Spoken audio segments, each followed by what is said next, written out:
Welcome, everybody, and thank you for tuning into Exploring Reality, where you get to learn about the rational side of the Christian faith. Today, we're going to be talking about the empty tomb and responding to arguments against it. Stay tuned.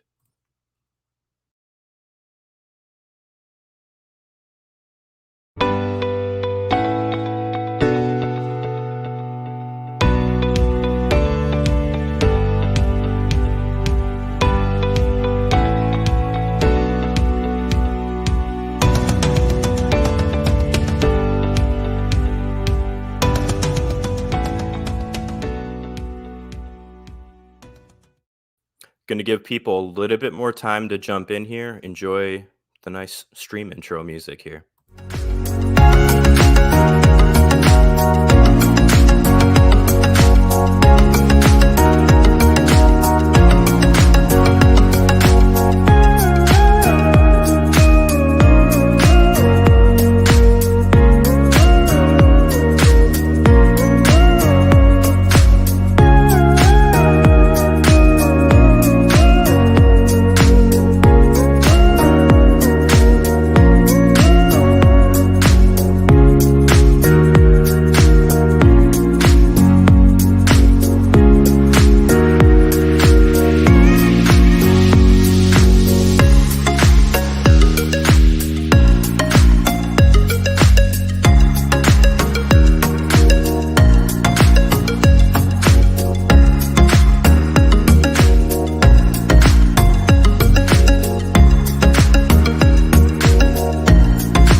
Awesome. What's going on, guys?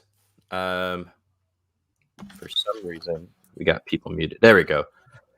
All right. So thanks for everybody for tuning in. So I know I marketed this saying Caleb and Eric are going to be the only ones on here with me, but Bram's on here. If you guys don't know Bram, he'll Hey, introduce guys. himself here in a bit. So for you guys, why don't you guys introduce yourselves real quick so that way anybody that's not familiar with who you are, they know who you are. Caleb, you can go first. Thank you, Than. So, yeah, my name is Caleb. I'm a co-host on the channel Proselytize or Apostatize, which is just Pora, P-O-R-A for short. And I'm also an author and just independent researcher who just likes to look into philosophy of religion, historical criticism, New Testament scholarship, and the like. So I'm currently working on a third book on miracles, and I've been on Than's show to discuss that topic as well. So I'm excited to be here and discuss the resurrection and the empty tomb tonight. So thanks. Nice. Eric, what about you? Yeah, I'm Eric Manning, and I have the channel Testify. It's on YouTube there, and so some of you might know it, some of you might not. But yeah, I just do a lot of study into New Testament historicity, argument for miracles, and those kind of things are really my main interest. And I also have the website is JesusAlive.com. Which was something I was doing before I started YouTube. And yeah, I've just been posting the videos for about the last year or so. Nice. All right. And our special guest, Bram. I'm Bram Rawlings. Some of you might know me from my apologetics videos on TikTok. I recognize some of you, at least in the comments from TikTok. I have a special interest in Johannine studies. And yeah. Cool. So we decided to do this just because we we all came across these few clips of CaptainDadpool, an atheist TikToker, talking about arguments against the empty tomb, and we decided, well, maybe we should make a response here. So do you guys have any like preliminary stuff you want to go over before we bring up the clip? Just want to dive in? Guys are. Let's dive in, yeah. Cool. All right. So I remember you guys talked about timestamps. Do you want me to just play it through and then you can tell me when to pause it? Or how would you rather do it? We should have discussed this before. Probably should have. Why don't you just go ahead and play it through and we'll cool. We'll hit pause when we need to hit pause. Sounds good. Let's talk about the empty tomb. I'm going to do this in two parts. First, I'm going to talk about what Paul says about the topic and then what the Gospels say about it. I'm going to do this in chronological order, and I'm going to do it as unbiased as I possibly can. Then you or anybody else can make up their own mind about it. Now, for cultural context, crucified criminals were never taken down and buried in a tomb. That just was not a thing that ever happened in ancient Rome. They were left up for days to be picked apart by scavengers as a deterrent to other criminals, or they were taken down and buried in a mass grave with a bunch of other bodies. This wouldn't have been a problem for Paul based on what he teaches about resurrection. Aside from that, he never mentions a burial in a tomb. So Paul quotes pre-Pauline literature. Do we want to stop there and just talk about that claim, or do you want to keep going? I think We that's can take important. Go Yeah, ahead. that's an important claim for sure. Let's jump in right now. Yeah. Who wants to start? Well, I mean, I've got the quote from Josephus. If y'all want to talk about that. Which one of Josephus's quotes are you going to bring up here? I don't have the citation with me. I just know it's from the Jewish War. But Jewish Wars? Yeah. The Wars of the Jews. I actually have the quote here, I think. Are you talking about 220? Again, yeah, I don't have the number citation. I didn't write it That's down. fine. Go ahead. But here's what he says: the Jews are so careful about funeral rites that even those who are crucified because they were found guilty are taken down and buried before sunset. And Craig Evans points out that only Romans had the power to crucify in Judea and Samaria, and the Jews are the ones burying, because the reference to buried before sunset is a reference to Deuteronomy 21. So I think that strongly goes against the view that all Jewish crucifixion victims were just thrown in mass graves. Right. Let me just read the quote, Bram, as far as Deuteronomy 21. It says, if someone is guilty of a capital offense, is put to death, and their body is exposed on a pole, you must not leave them hanging on the pole overnight. Be sure to bury it on the same day, because anyone who is hung on a pole is under God's curse. You must not desecrate the land that the Lord your God is giving you as an inheritance. And then Josephus mentions this again against, I think it's Appian. I'm not sure the pronunciation, honestly, but it's, we must furnish fire, water, food to all who ask for them, point out the road, not leave a corpse unburied, show consideration even to declared enemies. And so even though Jesus was considered to be, a declared enemy, he's cursed, put to death by trial of the Sanhedrin and brought before Pilate. They still had to show that consideration. Just chucking him in this mass grave is something that the Jews would see as something that would pollute the land. It's not a practice that I think would have been real welcome in Jerusalem. So yeah. I think Philo in his work Embassy is 299 through 300. I'm not going to read this because this is just an obnoxiously long quote, but Philo mentions this as well. And I know Josephus does it in Antiquities of the Jews and Wars of the Jews as well. What else? There's the Roman Digesta as well. Yeah. But Bram, you might be more familiar with that stuff than I am. I have the quotation with me. I mean, it's Awesome. a little bit long. If you're I don't have to read it. Yeah, okay. You can summarize it. Yeah. I'll just read part of it. At present, the bodies of those who have been punished are only buried when this has been requested and permission granted, and sometimes it's not permitted, especially where persons have been convicted of high treason. Even the bodies of those who have been sentenced to be burned can be claimed in order that their bones and ashes, after having been collected, may be buried. Yeah. And so, quote, it's one sentence from a section nearby. The bodies of persons who have been punished should be given to whoever requests them for the purpose of burial. So, yeah, sounds a lot like Joseph. It would fit the body data. from Pilate. Yeah. Caleb, you didn't really. Yeah, I think those are all good points, and I'm glad that Bram brought it up because I don't think it's contested that the Jews would have wanted the bodies buried. The question is, well, yeah, but did the Romans allow that? And I think what the point of citing the Digesta is that it's for Captain Dadpool to say that, oh, this was never a policy, is just demonstrably false. And I'm disappointed that he didn't give a citation for that.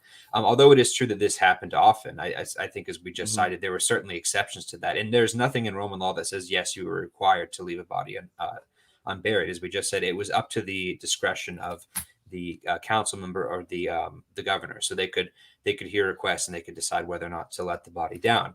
And so, yes, we do know from the Digesta that this was something that happened a lot.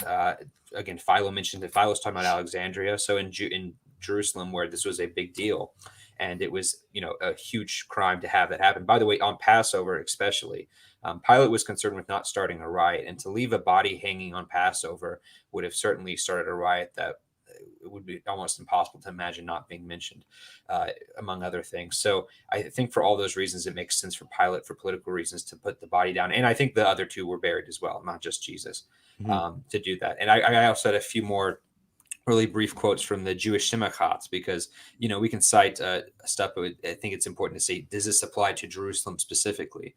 And the Simchat, by the way, is a collection of tradition that pertains to burial customs in Israel. So one of them says, one who is executed on the order of a non-Jewish state, so this would apply to Romans, the Israelites do not withhold funerary or mourning rites from them in any manner.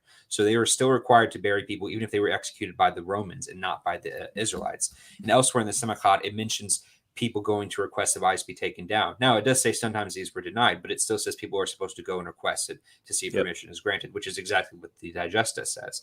And so we know that sometimes they were rejected in terms of treason. Jesus would have been tried for sedition and not treason. That's, king of the Jews is a phrase Josephus actually used to describe people who were doing sedition. But there's no reason to think Jesus would not have been buried, especially since he was executed on Passover. Of all places, would tensions would have been the most high. So I don't think we've seen any good argument from the video that people weren't buried. These were just assertions that he was making. And by the way, last point I'll say is we actually do have archaeological evidence of I was going to bring that up. Victims in tombs. Yeah. So Yehonanan or something, right? I can't pronounce it. Yochanan. And that dates to the 1st century, right? I believe it does. Yeah, actually, I believe I'd have to go read it. I believe it not only dates to the 1st century, but it dates to around the time of Pilate. So, really? It would have been. I believe so. I'd have to go. I'm not going to hold my hat to that. Okay. I believe it was in an area that would have been under Pilate's jurisdiction. Yeah, so around that, so certainly relevant at the time, as long as it was peacetime. Now, that original quote from Josephus, in the context that he's seeing these mercenaries, this is during the war first starting, these mercenaries are killing people and leaving the bodies on the ground. And Josephus is horrified at this. He's saying this is terrible because the Jews used to bury even crucified people. And now during the war, they're just leaving them out to rot. And so if Josephus was used to seeing crucified victims rotting, why on earth is this a big deal? No, it's different because it's the exception, because this is not how things happened prior to 70 AD. So in Jesus' time and up to 70 AD, was the normal jurisdiction. So by the way, can I make one? By all means, go ahead. Dadpool is only attacking the prior probability here. He's not. You can't assess the accuracy of the burial counts just by looking at prior evidence of how the Romans, buried victims, because the Gospels are specific evidence for Roman burial practices. You have to take both into account. And he actually does attack the Gospels specifically, but I'm just trying to ward off the common objection here that's a little too simplistic. Which is that, Romans didn't do this, therefore the Gospels are wrong, and that's just far too simple.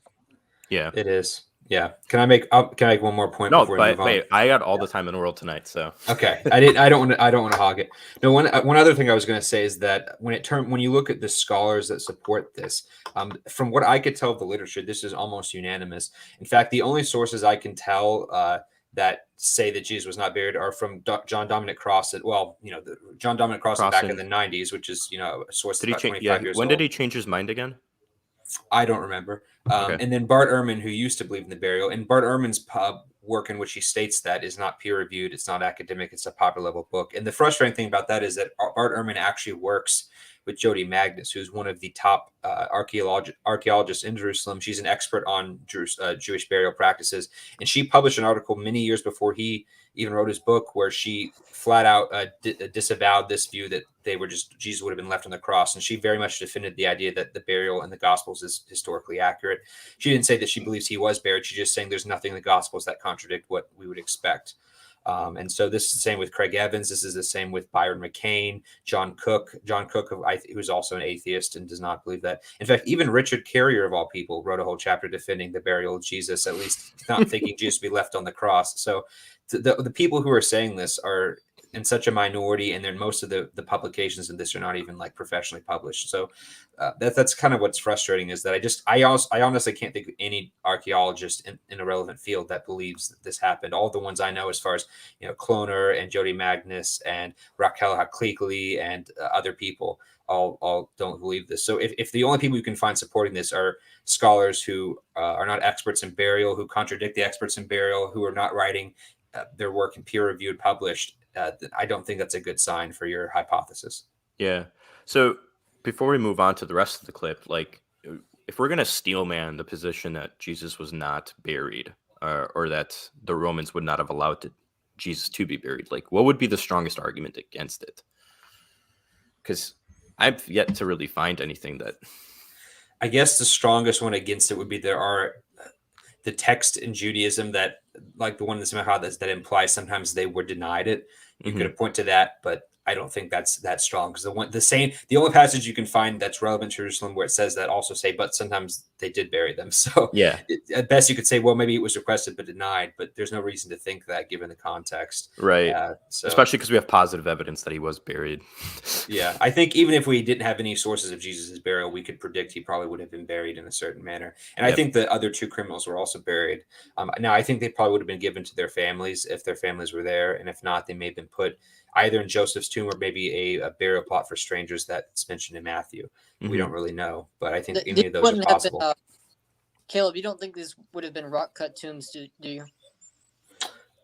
Well, Joseph's tomb was a rock-cut tomb. As far as the burial plot for strangers, no, these would be individual trench graves, but that's not the same thing as a mass grave, which people like to say. In fact, a mass grave is not even a grave in the Jewish word. A mass grave was like, just if you've seen pictures of almost the Holocaust, where it's just a pit full of bodies that's not even filled up. It's not even a burial. No, it's not a burial. In Judaism, a minimal burial would be being wrapped in a shroud, probably placed in a coffin, and then being put in the ground. Like how we bury people, or somewhat similar to how we bury people today. But this was not dishonorable. This is how the common people, your average income Jew, would have buried their dead. There was nothing dishonorable about that. So yeah, I don't say, but that's certainly not at all the same thing as burial, quote unquote, and mass graves. And we also, by the way, have no archaeological evidence that any kind of mass grave this kind was even in Jerusalem. So as far as Roman kind, so there's just the evidence for that's already really sketchy. So all right, anything else before we move on, guys? We're only 15 seconds in. I know. So. We got another we still have almost 9 minutes to go. All right. Just tell me when to pause. Literature a couple of times. We'll start with those. Philippians chapter 2, Paul is quoting a poem. He became obedient unto death, even death on the cross, and therefore God exalted him to the highest place. No mention of a tomb or resurrection. Jesus ascended to a place equal with God upon his death. 1 Corinthians 15, for he was buried and raised on the third day according to scriptures. Now there's a burial, but again, that's not weird, and it still doesn't mention a tomb. Again, those are all pre-Pauline quotes. Now let's get to his very first letter, and chronologically the first book of the New Testament. 1 Thessalonians chapter 3. We believe Jesus died and rose again. Still no tomb. Next up, Romans chapter 6. We were therefore buried with him through baptism into death. Whatever that means, still no tomb. The tomb is not mentioned until 10 years later in the Gospel of Mark. That is 30 years after Jesus' death. Again, I'll talk about those in the next video, but let's talk about what Paul believes about resurrection itself. You can stop. All right. I can tell you're itching, Eric. Yeah. So this is a fun one. So according to Dadpool, Paul quotes pre-Pauline creeds in hymns that don't mention a tomb. And then Paul himself fails to mention the tomb, right, in his letter to the Thessalonians. So it could be assumed that Paul believed Jesus had been buried for the reasons that we just talked about. right? All of the reasons that we just laid out, we could assume based on Jewish law and all that other stuff. But we don't even really have to make a whole lot of emphasis on that, because the idea that Jesus was executed and immediately ascended to God, or was just buried somewhere, but it's kind of like mysterious, seems kind of absurd. I mean, reading Philippians the way that he's reading, that Jesus just died and then automatically ascended like right away, is just reading that passage in the most hyper literal wooden fashion that allows for absolutely nothing to happen in between the events. But if I say I got into my car and went to work this morning, that doesn't mean that I didn't stop for gas or got breakfast on the way and so forth. I'm just summarizing something in a quick fashion. These are hymns. These are creeds. They're simply summaries of what the early church believed. And in a hymn or a creed, we're not going to find a bunch of detailed historical information. It's not like you're going to include Joseph of Arimathea in a hymn, or the discovery of the empty tomb by the women, or in a creed. Yeah. It's pretty unlikely that you're going to see something like that. And so the point of these is that they're easy for new believers to just condense down the Christian message in a way that's really easy to remember, especially considering that not all of them would be literate, right? Or something that they would use in their worship services. And so as far as Paul not mentioning more details about the burial in his letters is concerned, this is just a really weak argument from silence. When Paul writes to the churches, he has a specific purpose in mind. So when he's writing to the Corinthians, he's addressing wrong doctrine that crept into the church, right? Or he's dealing with certain pastoral issues of like people sleeping with their mother-in-law and crazy stuff like that. And so here he's addressing, in 1 Corinthians 15, he's addressing false doctrine about the general resurrection. And so to expect a side trip into the story of Joseph of Arimathea, who the Corinthian church may not even be that familiar with, or the detailed account of the women whom they never met, expecting that just seems kind of weird. And the thing about the argument from silence is that it's just really a bad way to argue. It's very tenuous. I mean, we could multiply tons of examples, like Herodotus and Thucydides, two of the chief historians of ancient Greece, make no mention of Rome or the Romans. Francis Bacon and William Shakespeare were almost exact contemporaries, yet neither mentions the other. Mm-hmm. The Civil War General U.S. Grant says nothing about the Emancipation Proclamation. Marco Polo traveled to China, but he doesn't mention the Great Wall. Amerigo Vespucci's travels are not mentioned in the archives of Portugal. In 41 AD, the Emperor Claudius expelled the Jews from Rome, but Josephus fails to mention it. We only read about it later in Acts, and then even further down the road, Suetonius describes it. And so the relative silence of historians that we'd expect to mention these events doesn't call them into question. I think CaptainDadpool here just really needs to calibrate his expectations. And we could press on this further. I mean, almost all historical Jesus scholars agree that John the Baptist baptized Jesus, right? Paul never mentions Jesus's baptism, or even John the Baptist, right? John the Baptist is not in any of the epistles in the New Testament. That doesn't mean that it was a totally legendary account that was added later. No one thinks that Jesus didn't teach parables. That's one of the most firmly established facts that we have about the historical Jesus. But Paul doesn't quote a single parable, right? Yeah. Virtually no scholar, every scholar believes that Jesus cleansed the temple. That was one of the events that led up to his crucifixion, right? But Paul doesn't mention it. Nobody mentions it in the New Testament epistles, right? Jesus was regarded as an exorcist and a miracle worker, right? Even skeptical scholars accept that he at least had a reputation, that he was a miracle worker and an exorcist, even if they don't think that he literally healed people, healed the sick, or cast out demons. But Paul doesn't mention Jesus's exorcisms or healings. He mentions his own miracles. He mentions miracles that were happening in the church of Corinth, or in the church in the region of Galatia. And so these are just some incontestable facts about the life of Jesus that are extremely well attested. And I'm guessing Dadpool would probably accept these facts as far as at least being beliefs about the historical Jesus. And anyone who has watched my channel, I don't normally just appear to the consensus of biblical scholars without an argument. And if I were trying to go into these individual facts and try and support them, I'd give a lot more arguments in detail. But the whole point is the notion that Paul doesn't mention the burial in a tomb in great detail and all this other stuff, therefore he thinks it didn't happen, is just a really poor argument. Yeah. I'd like to add 2 points to that. One, a good source for learning about the strengths and the weaknesses of the argument from silence and the best ways to formulate it and so on is Tim McGrew's paper on the argument from silence. And just another quick example from that, Eusebius, in his biography of Constantine, doesn't mention the death of his wife and child, Crispus and Fausta. I've always found that example pretty fascinating. But my second point is that if you look at the creed, 1 Corinthians 15, 3 through 7, or however you want to define that creed, we have to ask the question, okay, if Paul didn't think there was an empty tomb, why would he have mentioned the burial anyway? It seems to me like that Paul knew that his audience meant that, that Paul knew that his audience would draw out the implications of the burial and that there would be an empty tomb implied. Yeah. I'm going to add that paper about the argument from silence in the description for anybody that's interested, because I think the argument from silence is really misunderstood by a lot of people, and I think just giving everybody a resource on what it actually is, the pitfalls of it, might be helpful for everybody. And just to clear up some misunderstanding, because there was I did have an exchange a few months ago on TikTok with Dadpool about the argument from silence, and I want to clarify, I'm not saying that the argument from silence is fallacious. It's not. Some arguments from silence are strong, but arguments from silence are only strong insofar as we can expect an event to be reported if it actually happened, right? And so yeah, we just kind of have to calibrate our expectations there. Yeah. Anything else, guys? I was going to just piggyback off of what some of them said, because I agree. In fact, I liked what Bram said about why mention the burial at all. I have a good quote from James Dunn on that. So let me read part of that real fast. Okay. Dunn says, why the second clause that he was buried when it would be easier just to say immediate transition from death to resurrection?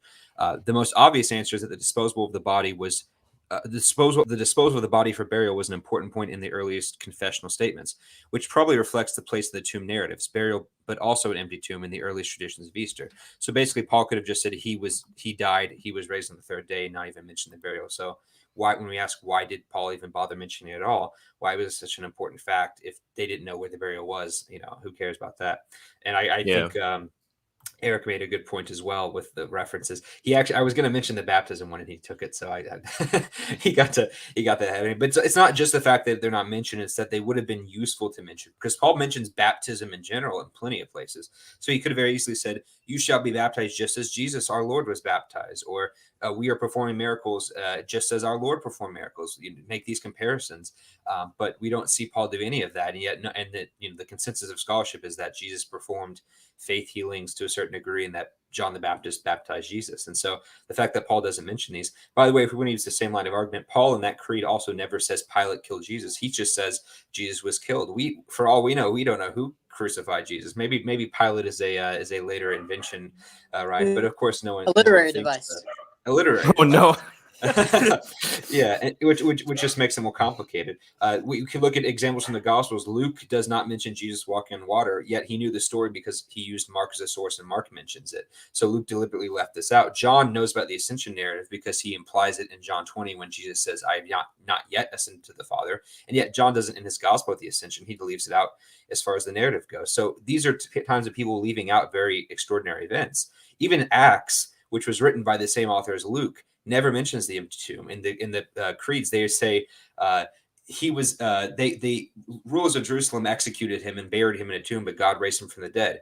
It doesn't say, and the tomb was found empty, and then God raised him from the dead. The kerygma in the earliest church was he was killed, he was buried, he was raised, he was seen. The angel says this in Mark 16. Paul says this in 1 Corinthians 15. The Acts sermons have the structure. So that was just the simplest way of doing that. Paul's audience already knows the story. He's not telling this to the first time. He says, "I gave to you what was given to me." He's just reiterating this. So he doesn't need to narrate the entire thing. I think that's an issue too. We're reading this as if Paul is trying to explain it to us when that's not who he's writing to. So I think for all those reasons, simply saying it's not mentioned is a terrible argument. And I think one last thing with the Philippians hymn, if he's trying to imply that the earliest Christians thought Jesus was just assumed and taken up to heaven without the mention of the burial, that's actually more of a Gnostic idea. So what you would have to do is to say that the earliest Christians believed that, and then the Gospels went to a more corporate one, and then it reversed back to the Gnostics, like the Gospel of Peter, where Jesus is just taken out of the tomb. So you have the legend growing and then reversing, and it just make it more complicated of a weird That's direction. very complicated. Yeah. Yes. All right. Anything else? Cool. I'm gonna start it up again. We're already a minute 22 in. Jeez. All right. Corinthians 15. Some of you will ask, how are the dead raised, and what kind of body will they come? When you sow, you do not plant the body, you plant the seed. But God gives it a body as he determines. So it will be with the resurrection of the dead. The body that is sown is perishable, it is raised imperishable. Back up a little bit, there is also heavenly bodies and earthly bodies. It is sown a natural body, it is raised a spiritual body. Paul's understanding of the resurrection isn't spiritual in the sense of a ghost leaving a body, and it's not physical in the sense of a zombie raising from the dead. It's a little bit of both, or somewhere in between. Sounds weird to us, but it wasn't really that weird to them. We think spirit and flesh. To them, it was more like a spectrum. Ever hear the story of Jesus walking through a wall? John chapter 20. The disciples were together, and they locked the doors for fear of the Jewish leaders. Yes, that word in the Greek is locked. But Jesus came and stood among them and said, "What up, fools?" Then he showed them the holes in his hands and his side. So Jesus could teleport or walk through walls, but also retain the wounds he received when he was in the flesh. I'm sure a lot of people are going to want to argue that's not what that means. But again, that's only weird to us. This was not weird to people who lived 2,000 years ago. They believed people could be born divine. They believed people could be born of a divine being. They believed people could become divine in their life or at their death. They believed all kinds of things that seem strange to us today. All that to say, Paul's our earliest author. He knew Peter. He knew James, Jesus' brother. He had access to earlier scriptures and apparently revelations from God. But he never mentions a tomb. He never mentions Joseph of Arimathea. He never even mentions an empty grave. Those ideas came later when the Gospels were written. And I'll talk about those in part 2. Okay. Did you guys want to hit on what he said about what Paul thought about resurrected bodies, flesh, and stuff like that? Or do you want to just keep going? Well, I actually want to. I do quickly want to give him credit for not interpreting pneumatikos, spiritual, as not interpreting that anachronistically like some people do, and saying, well, Paul believed in a spiritual body, which means he didn't believe in a physical body, right? So I want to give him credit there. But I think all he's proving here is that the gospel accounts, especially like the Gospel of John, where Jesus passes through locked doors, preserves the same tradition about Jesus's resurrection body as Paul does, and so there's continuity there. Yeah, actually, I would agree with that. I would echo that. A lot of people will try to interpret that scripture in a way that I disagree with, but I tend to agree with what Dadpool said about that interpretation here. So, Eric, Caleb, anything? Yeah, N.T. Wright guess... called that body. Oh, go ahead, Bram. You're go good. Ahead. Oh no, you're. I was just going to say, I don't. Too polite. Yeah, acting like a couple of Canadians in here. So I'm just kidding. Canadian watching friends. We got a few of them. Fan is the closest to Canada out of us. Yeah, I'm probably right behind him, but I guess I don't really find it that weird. This is just kind of like a modern scoffing. He says that was weird to them. I don't think that's weird to Christians. To me, this is kind of like, sure, it's interesting, and I guess this is the part where I just kind of agreed with him the most, but I didn't find it as like, I'm embarrassed of this, Jesus also eats fish. I mean, in the same passage that he's reading from, where Jesus appears and walks through locked doors, he also invites Thomas to touch him. The physicality of the resurrection appearances is all throughout the Gospels. Jesus eats with them. He invites people to touch him. He talks to people in groups and all these other things, has conversations. And so I don't really think it's that weird to have the spiritual and the physical being melded together in some sort of sense. It's just kind of a modern scoffing in a sense, like, this is weird. Although I don't think he's necessarily even scoffing at it. I just think other Christians, at least from my point of view, maybe Yeah. you guys might see it differently, don't find that embarrassing. Yeah. It's kind of like, it reminds me of Matthew Harkey's video on the Ascension that took off and was really popular. Mm-hmm. And I was just like, I'm not embarrassed of the Ascension. Like this, so what? Harkey's video was pretty good though, because he did bring up a good point, like that apologists tend to not even talk about it, but I think we should. But anyway, Yeah, absolutely. that's beside the point.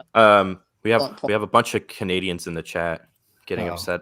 I'm not getting upset. What's that about? Sorry.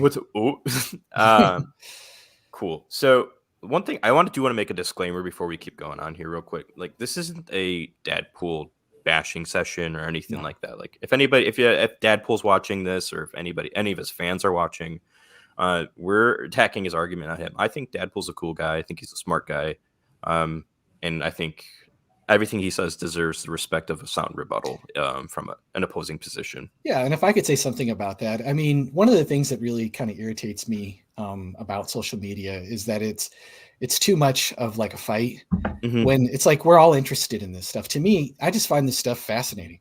Yeah. And you don't have to agree with me. I think that we could sit down together, get a drink, get something to eat, and talk about these things and get along and enjoy the fact that we disagree, but we're all, one thing that we can unite on is that these things are extremely fascinating and worth discussing. And so this definitely isn't a bash as far as I'm concerned whatsoever. Yeah. It's just disagreement, and he's welcome to rebut any of the things that we say. And that's one of the things that I'd like to see more, is just more respectful discourse on social media, especially places like TikTok and Twitter and stuff like that. It can get kind of crazy. So yeah, I wanted to make that disclaimer because we didn't do it in the beginning, and I know how combative certain things like this can be unintentionally, and I kind of wanted to diffuse that proactively.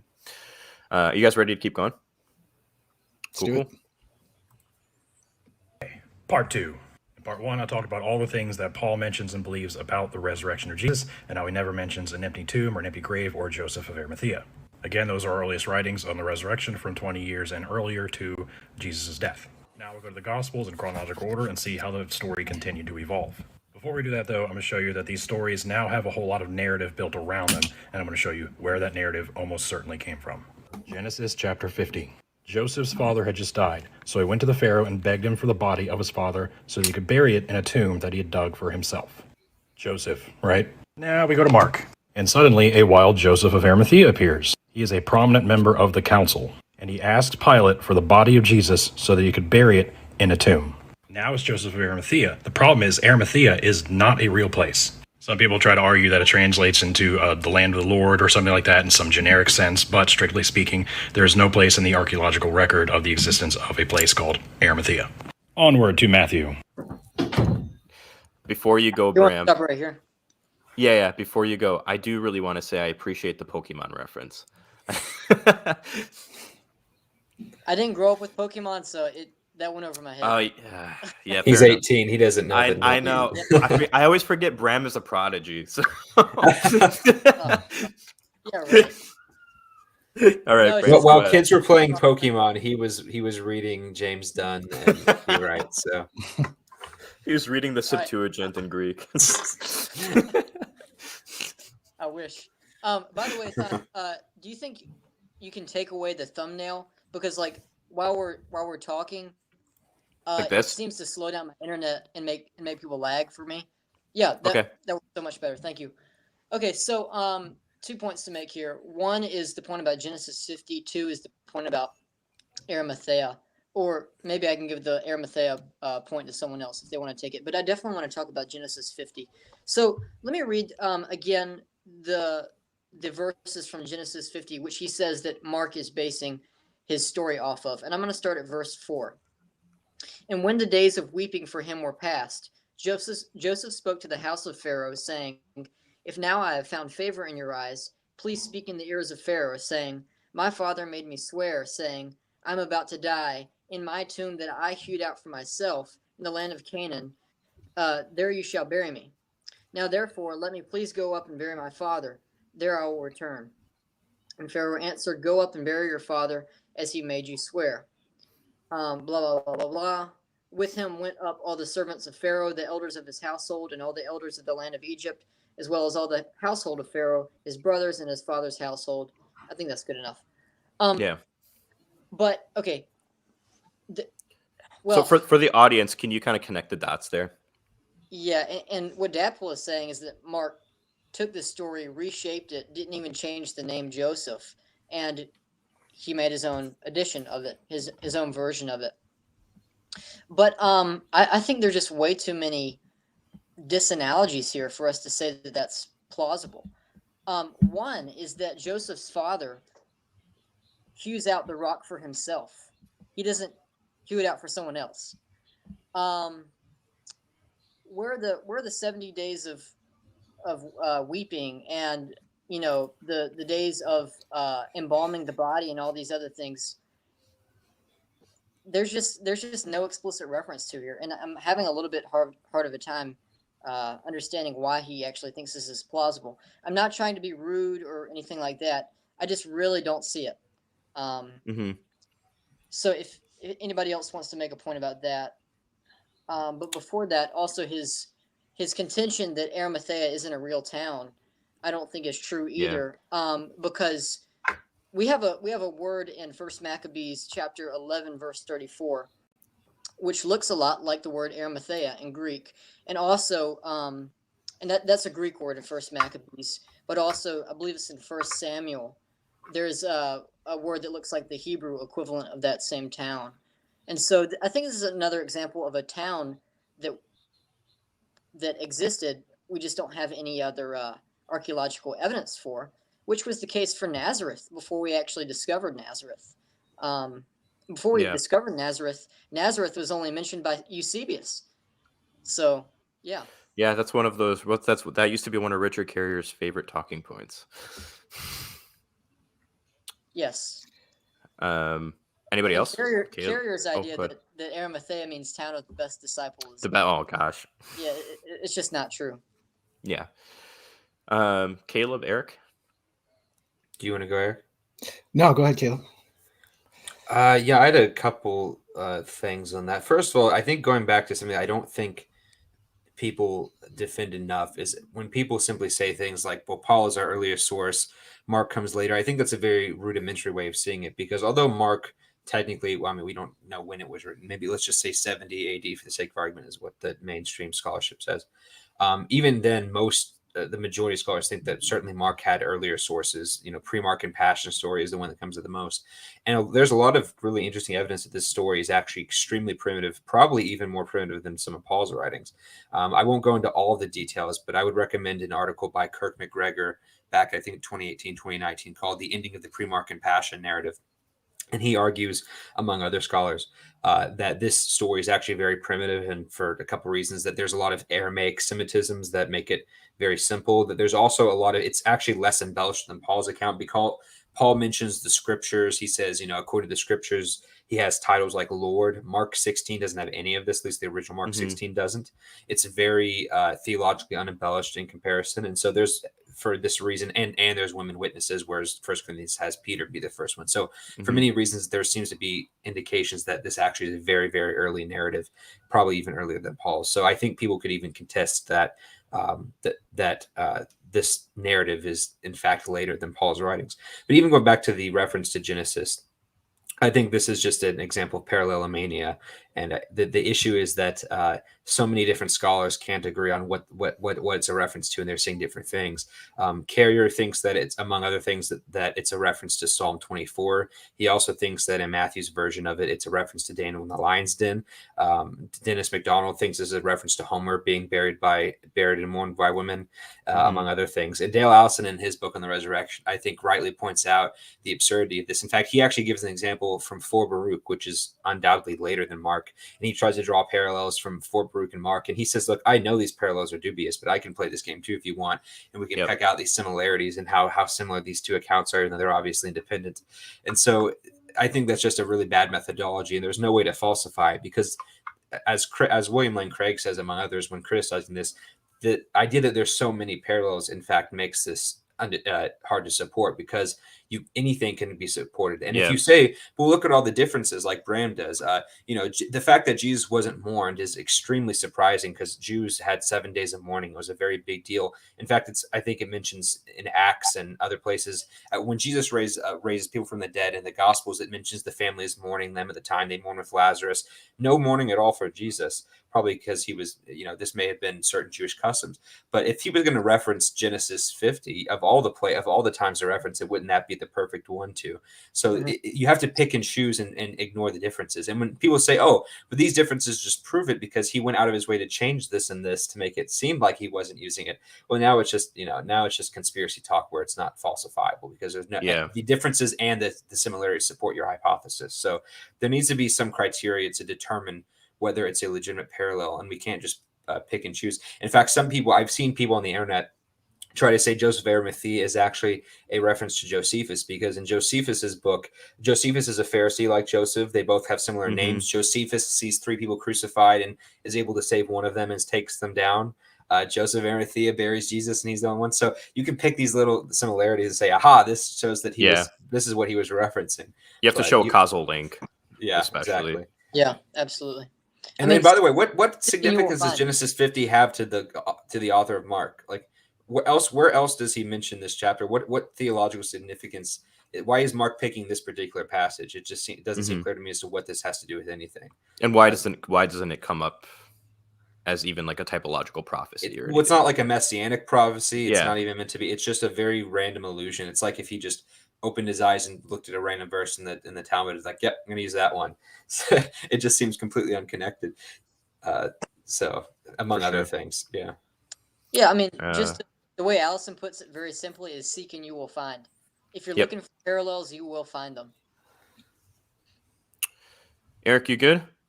I'm good. I think you guys pretty much hit it out of the park. So yeah. Awesome. All right. Now he is a rich man, and he had become a disciple of Jesus, not a member of the council anymore. Again, asked Pilate for the body of Jesus, and he places it in his own tomb that he had built for himself. Moving on to Luke's account. Now he's a member of the council again, like it was in Mark, and he's just a really great guy. Asked Pilate for the body of Jesus, and just places him in an empty tomb where nobody's been laid yet. Remember Matthew, he was rich, and he buried Jesus in his own tomb. Now it doesn't say he's rich, and he buries him in just a generic tomb. Now, John's account is the most interesting. Lots more details now. Now he's a disciple of Jesus again, but in secret. He was a member of the council, and then he was a disciple of Jesus, and then he was a member of the council again, and now he's a disciple of Jesus again, but secretly. And now he's accompanied by a man named Nicodemus. Where the did he come from? Now it goes into detail about Jewish burial customs, likely because the Synoptic Gospels had gotten a lot of it wrong, so John's trying to correct those. Now at the place where Jesus was crucified, there was a garden. No mention of a garden anywhere else, but now there is one. And there was a random tomb that no one had ever been laid there before, and so it was nearby, and they laid Jesus there. So now you can see how different, inconsistent, and even contradictory the accounts of the Gospels are, and how much different they are from anything Paul had ever said about them. Now, I did this chronologically, so you do you want me to keep going before we stop, or? No, I think that's probably a good stopping point. Okay. Honestly, I'm really glad that he read the text, because I think there are no contradictions here. Yeah. There's differences. So, but are these necessarily contradictions? So, I mean, let's go over it again real quick. I got some bullet points here. Matthew says that Joseph was a disciple of Jesus, while Mark and Luke, they don't say this, right? Matthew doesn't mention that Joseph was a member of the council or that he was looking for the kingdom of God. These are mentioned in Mark and in Luke, right? Mark alone says that Joseph took courage. Luke keeps the highest praise of any of the Gospels on Joseph. He calls him a good and righteous man, right? Unlike the other Gospels, Luke is quick to mention that Joseph of Arimathea didn't agree to the council's decision. He doesn't provide any details. Is he suggesting that there was a nighttime meeting and Joseph didn't show up? Or does Luke believe that Joseph stood up for Jesus and was he just like outvoted? Or did Luke hear that Joseph didn't play a part in Jesus's condemnation? We're not told, right? But it's there. John alone mentions Joseph's previous secret discipleship and the involvement of Nicodemus. And Matthew is the only account that tells us that Joseph was rich. Luke and John tell us that the tomb hadn't been used before. And John is the only one who tells us that the tomb was in a garden and nearby the place of crucifixion. So obviously there are some differences here, but is that exactly the same thing as a disagreement? I mean, this is right out of the Bart Ehrman playbook, right? You take differences and you treat them as if they're completely contradictory and they're disagreements. But the stories of the burial use different words, they provide different details, they name some different people, and they emphasize different things, but that's not the same as a contradiction. Yeah. And so if we read these texts realistically, we realize that there's almost always going to be some variation in the way that any four honest writers describe the same event, right? And so I think that the different accounts given about Joseph of Arimathea in the four Gospels provide really, rather than the problem that Captain Deadpool is saying, I think it gives us an opportunity to see the relationship among the Gospels is not one of gradual accumulation or development, because he's acting like there's an embellishment pattern here. But all those facts that I read don't seem to really support an embellishment pattern. Like, why does John like not say that he's a really great guy, but then he lays him, or excuse me, Luke goes out of his way to say that he was a really great guy. And John is kind of like, hey, you know, he's coming in secret. He was actually scared. John kind of puts him down a little bit. Yeah. Whereas Mark like makes him look like, yeah, he, you know, got some stones about himself and decided to ask.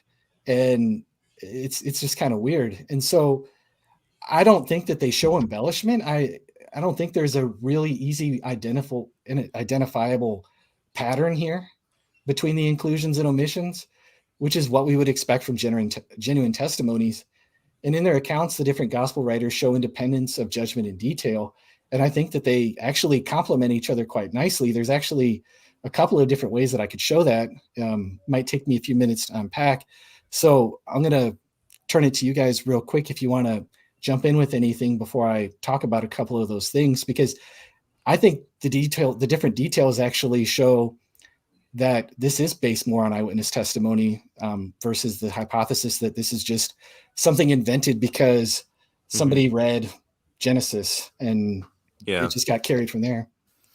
One of the big things that I just noticed about this clip was he mentions one of the gospels saying he was rich, and then one of the other gospels, it said something different and acted like, well, which one is it? Is he rich, or is he a member of the Sanhedrin? And it's kind of like, well, right.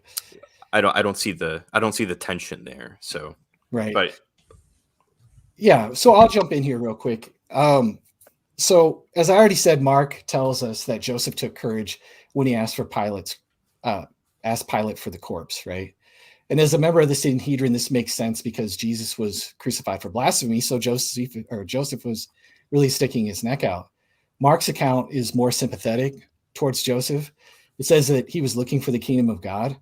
But why exactly would a council member be so bold to ask for Jesus's body? Well, for that, if we actually look at John, he seems to fill us in the details that are left out by Mark, but he does it in a really casual and undesigned way that is really unlikely to be the result of him just copying from the other gospels. And so John highlights Joseph's lack of overall boldness and that he was a disciple, but he was a secret one, right? And this portrayal of Joseph is much more negative than Mark's.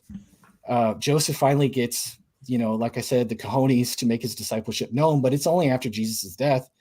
And this was the first time that Joseph had openly shown any sympathy for Jesus. So to emphasize this point, John states that Joseph was joined in the burial by Nicodemus, who had previously come by night to John in the famous passage, John chapter 3. Probably this was out of a shared fear, right?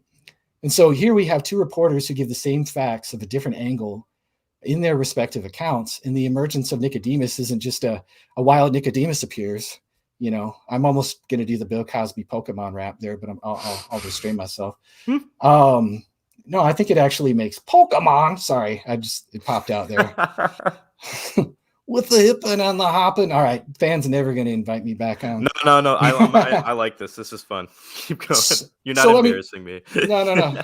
So let's speculate about this just a little bit, right? Every church father basically says that Peter was the chief eyewitness source for much of Mark's gospel, right? then you could imagine that Peter wouldn't be too tough on somebody who is scared at first, but later take courage, since he himself denied Jesus out of fear, right? And so if John, the beloved disciple, were the author of John, we know he never denied Jesus. He'd be much less motivated to mercifully put Joseph in a good light. According to John's gospel, he's kind of the goody two shoes. He's the beloved disciple. He's the type of guy that was so dedicated that he would always make you look bad. There was always that kid in the youth group. I don't know if you guys remember those days or not, but he even followed Jesus all the way to the cross, for crying out loud. And so the point that I'm making here is that the gospel's different treatment of Joseph of Arimathea shows their independence of perspective, and to some degree, their independence of information in a way that's just extremely casual, that interlocks with each other in this undesigned way. And there's even more. I mean, there's the tomb, right? Luke and John tell us that Joseph was buried in Jesus's grave that had never been used. John tells us that the tomb was nearby in a garden. That's not a difference. Again, that's just something that isn't mentioned in one other gospel that's mentioned in another. But convenience can't be the only reason why Joseph would have had access to the tomb. So what's going on? Well, Matthew fills us in. Matthew, who we all know, if it was written by the apostle Matthew, is a tax collector. So he's money-minded, right? He's the only gospel writer who tells us that Joseph was rich, as Dadpool read earlier. And he tells us that it was Joseph's own tomb. So it makes sense for a rich guy to have the foresight to spend money on his burial plot in advance. We see that kind of thing today, right? And so that's why the tomb wasn't used. And then Mark doesn't even tell us that the tomb was unused or that it was Joseph's own tomb.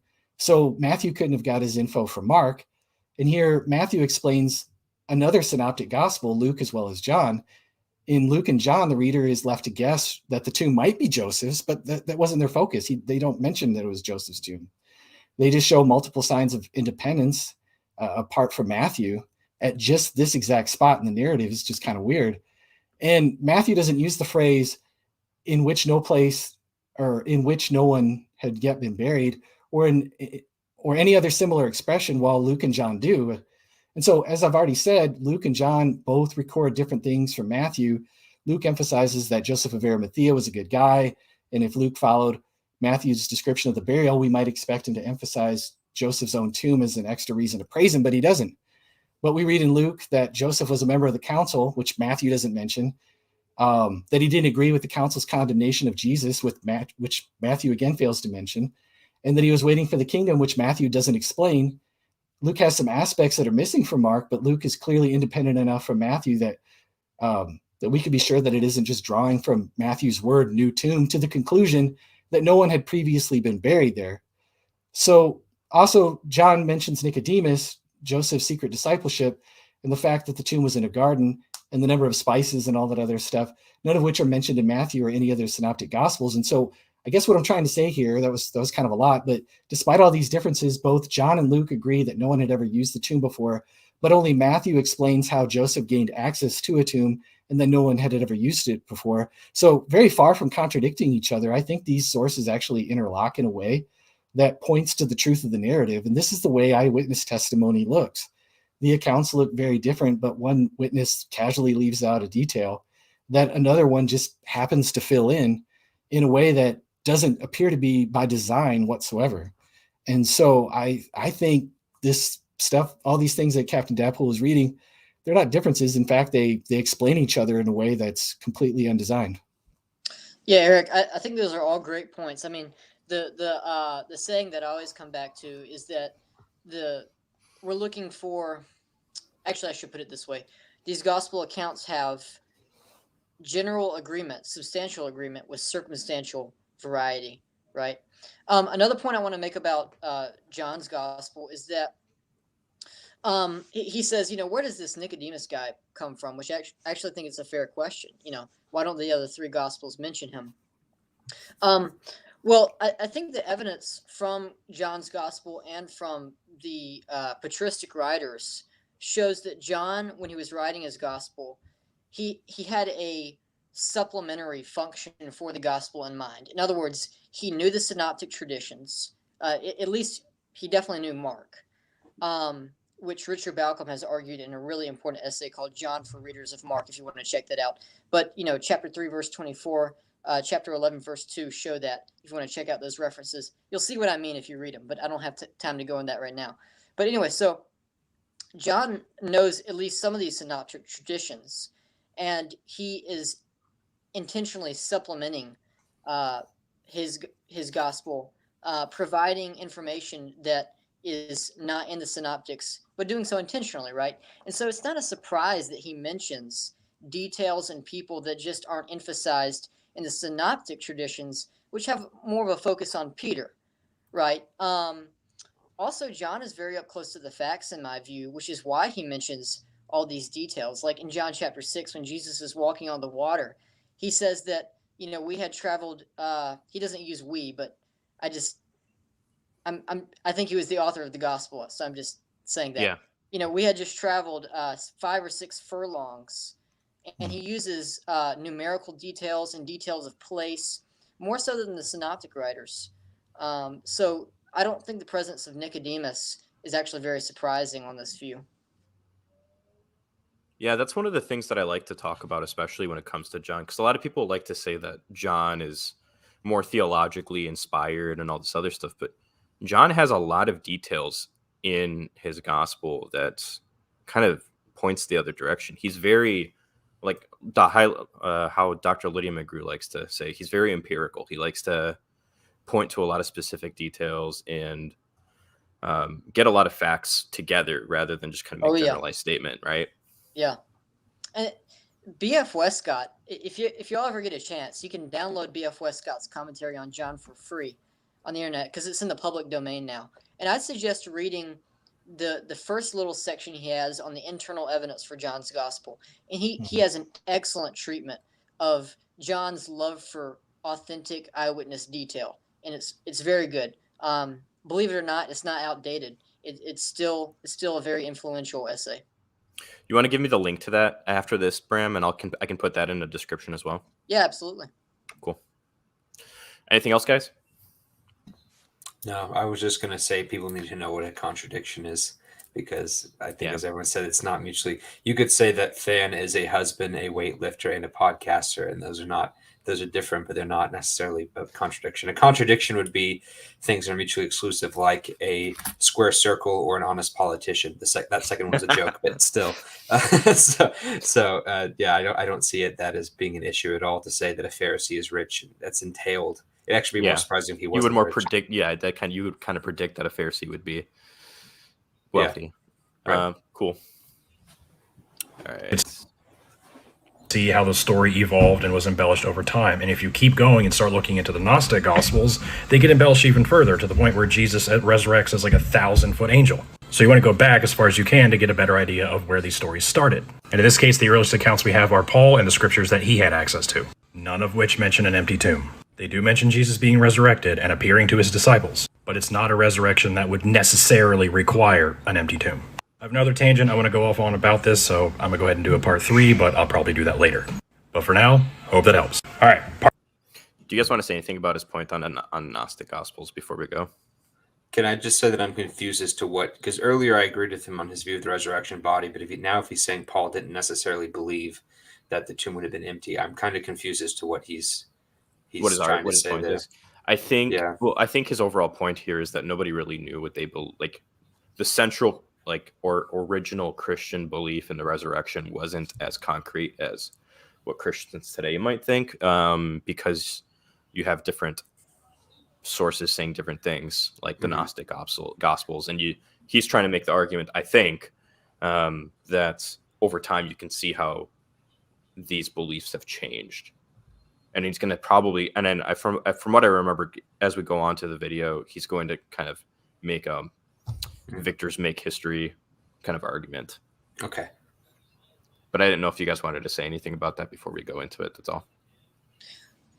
I mean, all I have to say is I definitely disagree with him that Paul's view of the resurrection was one that didn't require an empty tomb. I think it absolutely did. I think that every reference to anastasis or agero, the second word is the verb form of to raise, and the first is the noun. I think every reference to that in Paul, denotes a physical resurrection. Also, if we're just talking prior probability here, Paul is a Jew. And if you read something like, 2nd Maccabees 7, or is it 1st Maccabees 7? Caleb, do you know the resurrection passage?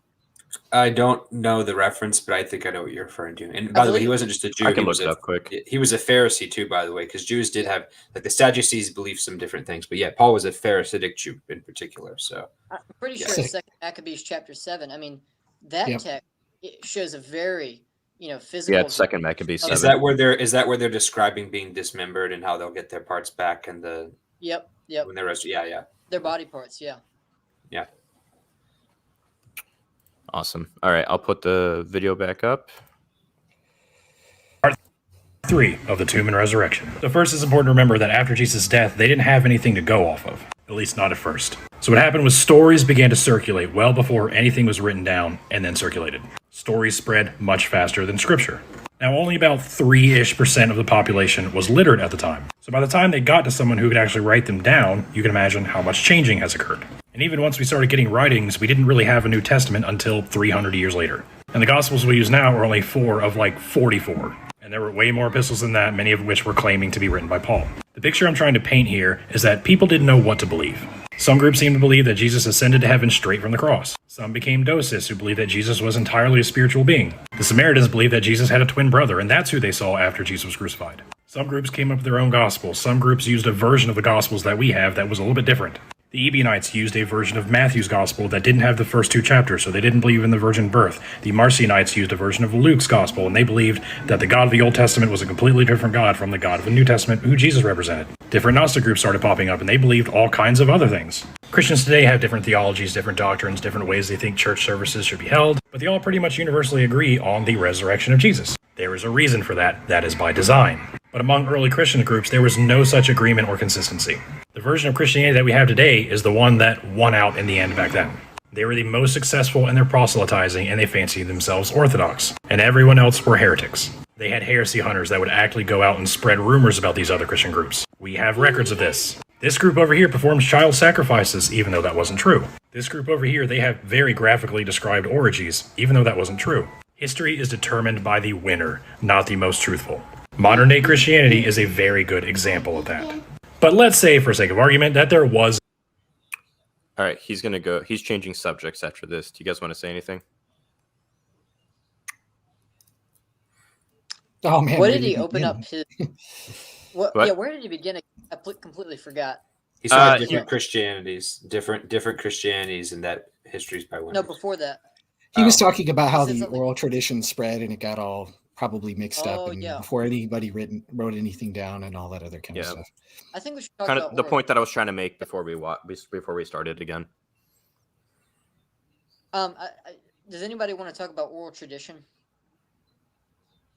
Tim Butkowski is not here, so if he's watching, give him a shout out. Who's probably one of the, as far as like in our group, is the one who's read the most on memory.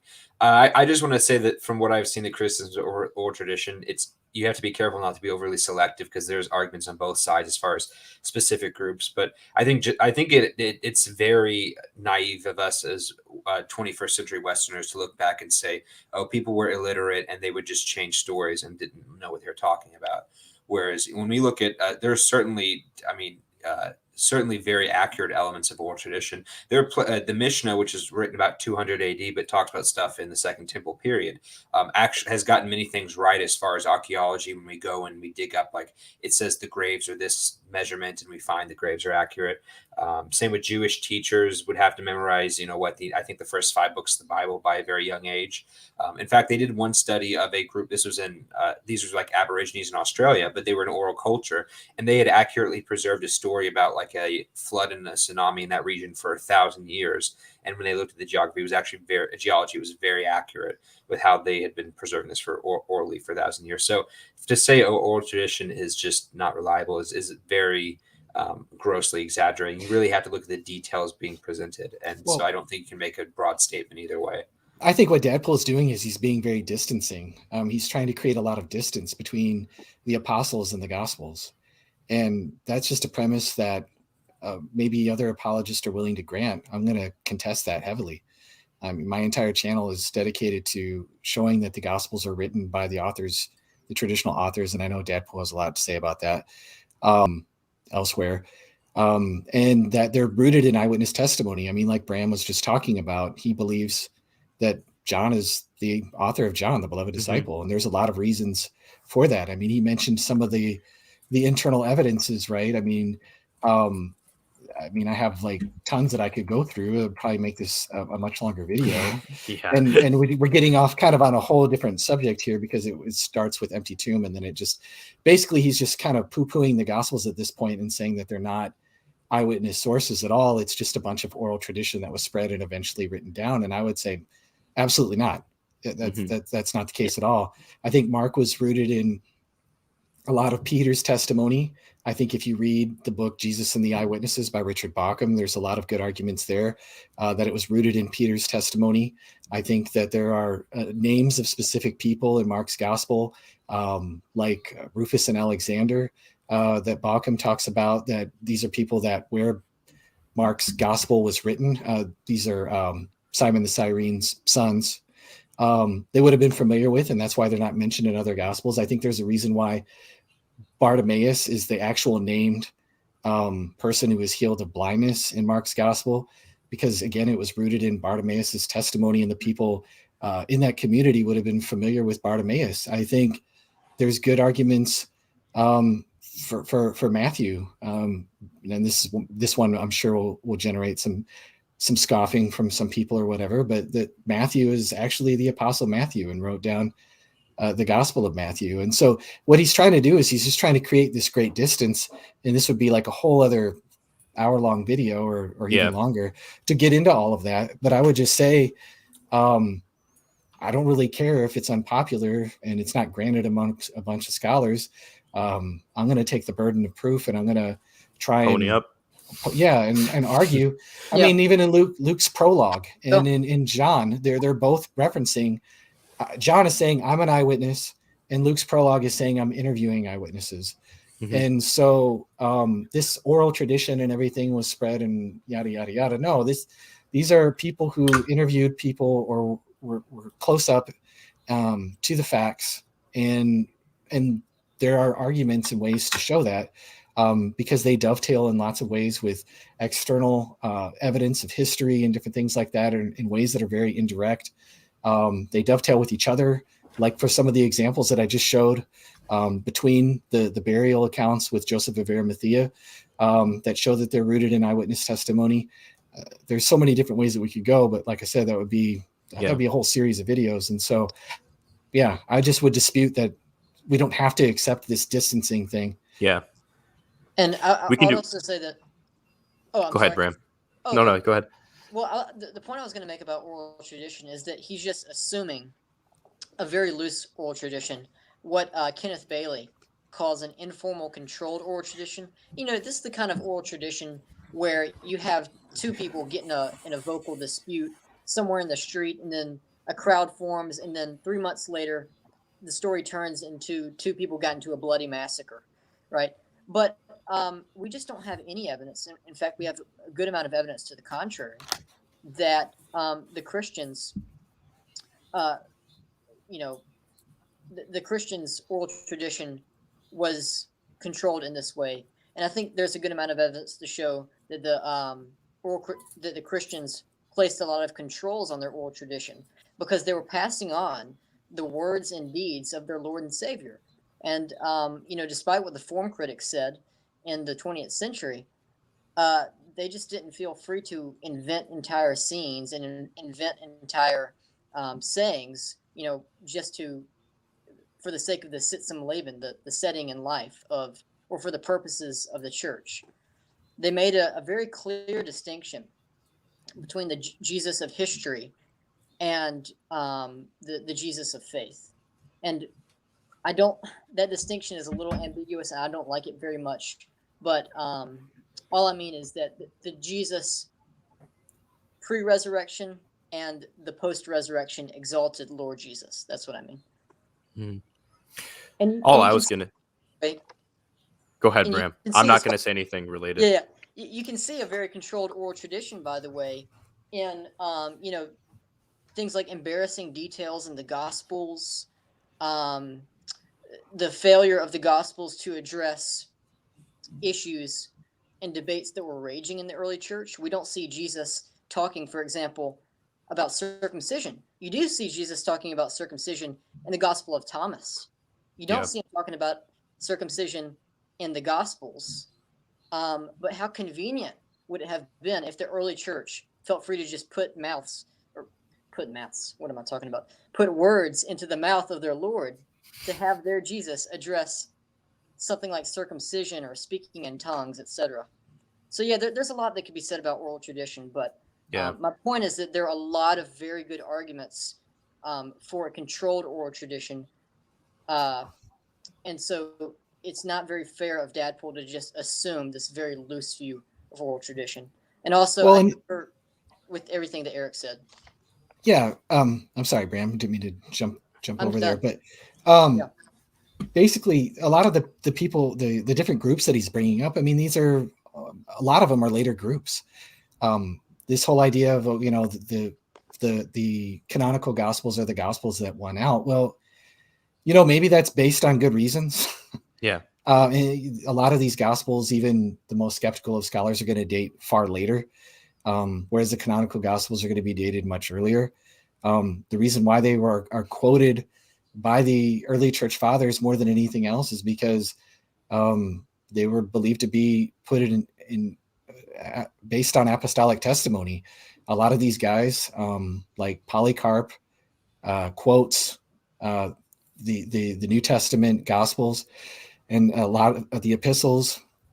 You have Clement, you have Ignatius, you have these guys quoting the Gospels, and a lot of early church tradition says that these guys were actually disciples of the apostles. And so, I mean, there's so much that could be said here. Like I said, it would just be another show, but it'd be a different video. Yeah. But this whole history, is won by the winners thing. I mean, it's just kind of a meme at this point, that no matter how much people say and push back against it, it's just going to be repeated, asserted strongly a year later, like nobody's ever said anything.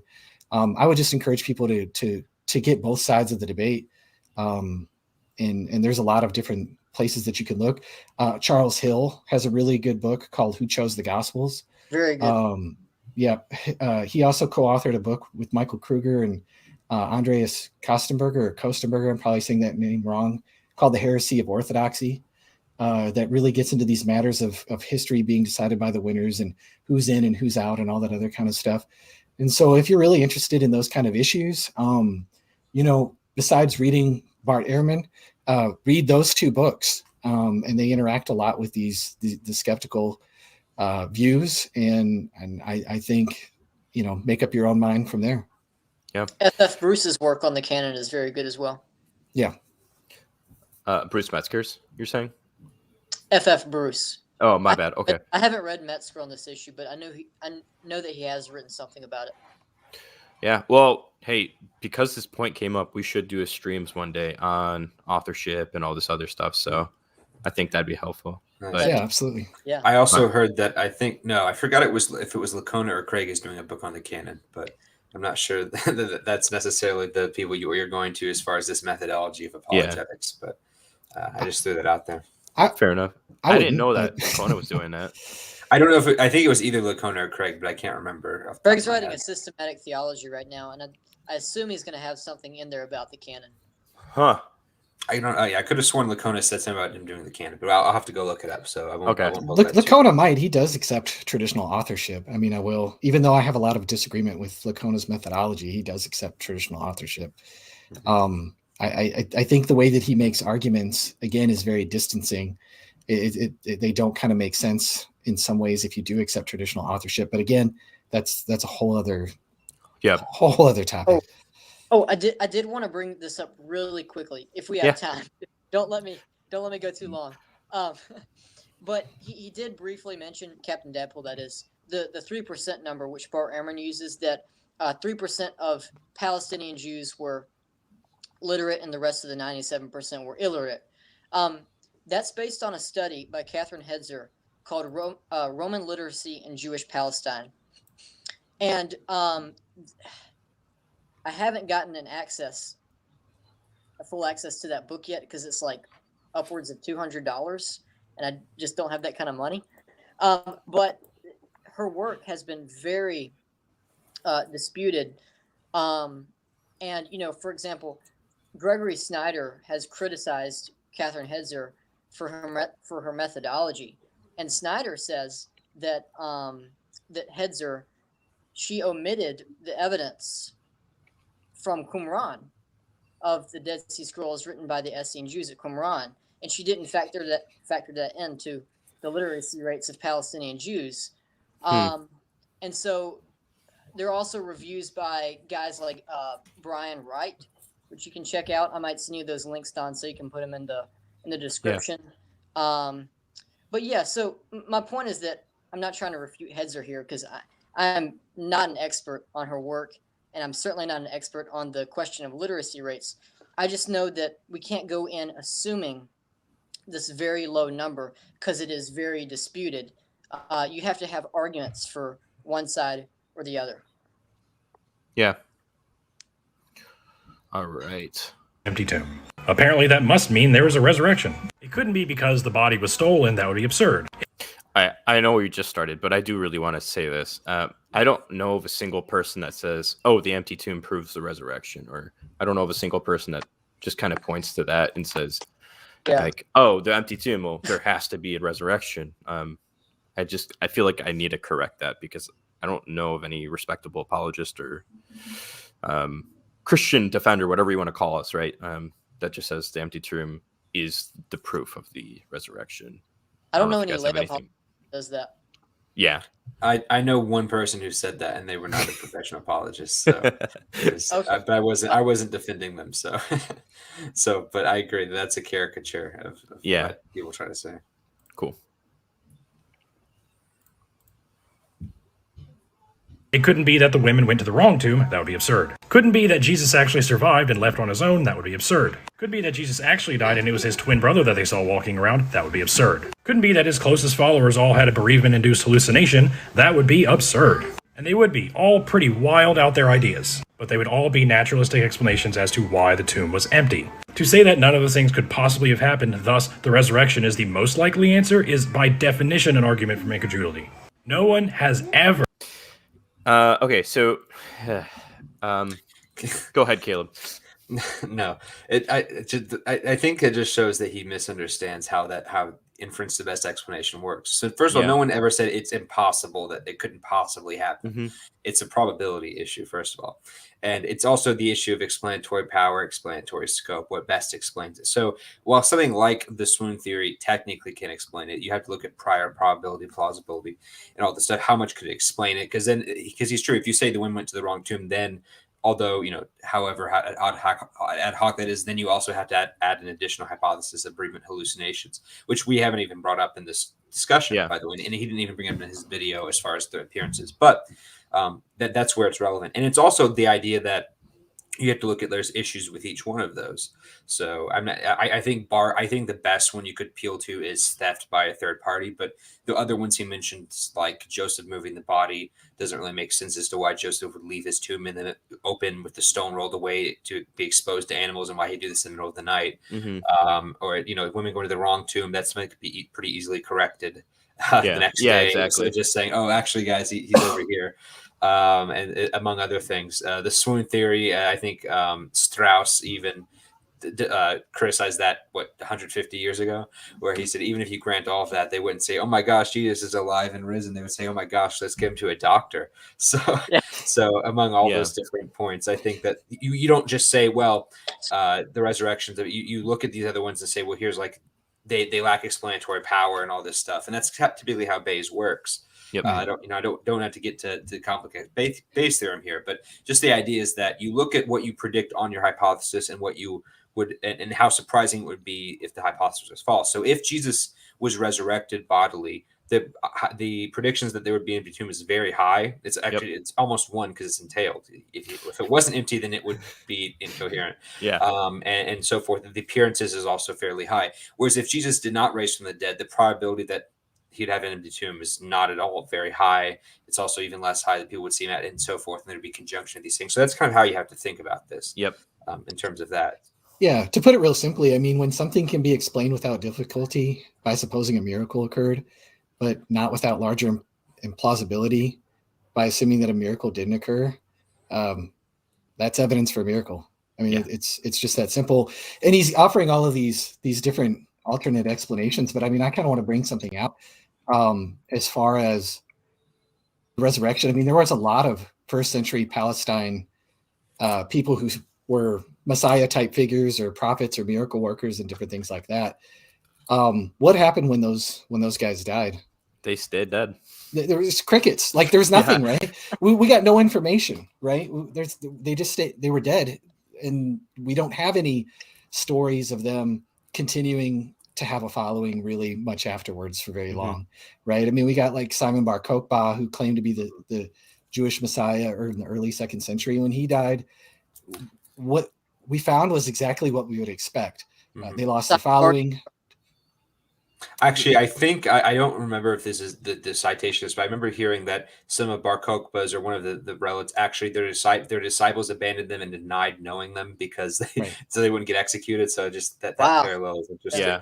But you know I like how Wright parodies that, where he says, like, let's imagine one of Bar Kokhba's followers after he got executed saying, well, you know, I've been praying and I really feel his presence. I think I've had a vision. I think he's still with us. They wouldn't say, oh, hallelujah, he's risen. They would say, go sing a psalm, go sing a hymn. We know the Romans got him. Yes, of course he'll be raised eventually at the resurrection, but clearly he wasn't the Messiah. He may be up in heaven as a soul, but you know the Messiah's supposed to be here on earth, so we have to go. We got to go find someone else. So that's I'm sorry.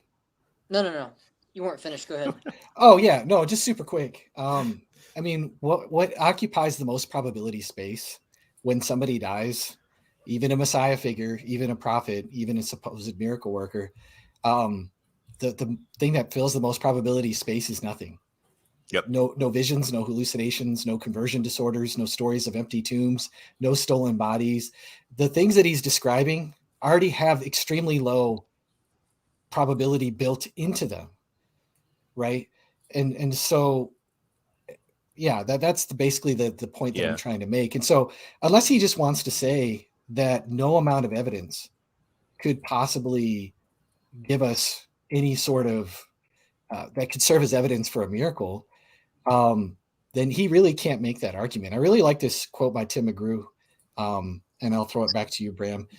He says that any initial prejudice against miracles, any ground for the assignment of an initial low probability to the claim that a miracle has occurred, cannot be greater than the rational prejudice, great or small, against the conjunction of two claims: that there is a God who destined his human creations for a future state of existence, and that he wants to tell them about it in such a way that they can know a message comes from him.